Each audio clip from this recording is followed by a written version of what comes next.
କାଳିଆପାଣି ସ୍ଥିତ ଓଏମସି ଖଣିରେ କାର୍ଯ୍ୟରତ loading contractor GC Mahanta office ଆଗରେ ଶ୍ରମିକ ଆନ୍ଦୋଳନ। କାଳିଆପାଣି ସ୍ଥିତ ଓଏମସି ଖଣିରେ କାର୍ଯ୍ୟରତ loading contractor GC Mahanta office ଆଗରେ ସୋମବାର ଦିବା 11 ଘଟିକା ସମୟରେ ଶ୍ରମିକ ଆନ୍ଦୋଳନ ଦେଖାଦେଇଛି।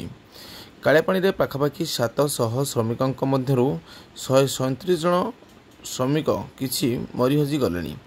60 ବର୍ଷରୁ ଉର୍ଦ୍ଧ୍ୱ ବ୍ୟକ୍ତି ଅବସର ନେଇଗଲେଣି। କିଛି ଶ୍ରମିକଙ୍କ ସ୍ୱାସ୍ଥ୍ୟାବସ୍ଥା ଭଲ ନଥିବାରୁ ସେମାନେ କାମକୁ ଆସୁନାହାନ୍ତି। ପୂର୍ବ ଫେବୃଆରୀ ମାସରେ ହୋଇଥିବା ଆଲୋଚନାରେ ଖାଲି ଥିବା 137ଟି ପଦବୀ ପାଇଁ ପୂରଣ ପାଇଁ 151 ଜଣ ଶ୍ରମିକ ଚୟନ ହୋଇଥିଲେ। ଶ୍ରୀଯୁକ୍ତ ଜିସି ମହାନ୍ତଙ୍କର ପ୍ରତିନିଧି ସୁପରଭାଇଜର ଉପସ୍ଥିତ ରହି ପ୍ରତିଶ୍ରୁତି ଦେଇଥିଲେ କି ଗେଟ୍ ପାସ୍ ଏବଂ ରେଜିଷ୍ଟ୍ରେସନ ନହେଲେ ଉକ୍ତ ଖଣିରେ ଶ୍ରମିକମାନେ ଖଣିକୁ ଯାଇପାରିବେ ନାହିଁ।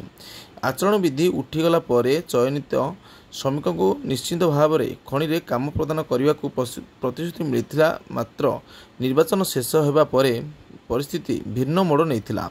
ଯେଉଁ ଶ୍ରମିକମାନଙ୍କୁ ମାସ ମାସ ଧରି ଦରମା ଦେଉଥିଲେ ସେମାନଙ୍କୁ ଏବେ କାମରେ ରଖିବାକୁ ଅମଙ୍ଗ ହେଉଛି ଲୋଡିଂ କଣ୍ଟ୍ରାକ୍ଟର। ଫଳରେ ନିଃସହାୟ ଗରିବ ଅନଗ୍ରସର ଓ ଦୁର୍ବଳ ଶ୍ରେଣୀର ଶ୍ରମିକମାନଙ୍କ ମଧ୍ୟରେ ଅଶାନ୍ତ ଭାବ ସୃଷ୍ଟି ହୋଇଛି। ପରିଣାମ ସ୍ୱରୂପ ସେମାନେ ଆଜି ଲୋଡିଂ କଣ୍ଟ୍ରାକ୍ଟର ଶ୍ରୀଯୁକ୍ତ ଜିସି ମହାନ୍ତଙ୍କ କାଳିଆପାଣି ସ୍ଥିତ ଅଫିସ ସାମ୍ନାରେ ଶ୍ରମିକମାନେ ଆନ୍ଦୋଳନ ସୃଷ୍ଟି କରିଥିବା ଦେଖିବାକୁ ମିଳିଛି।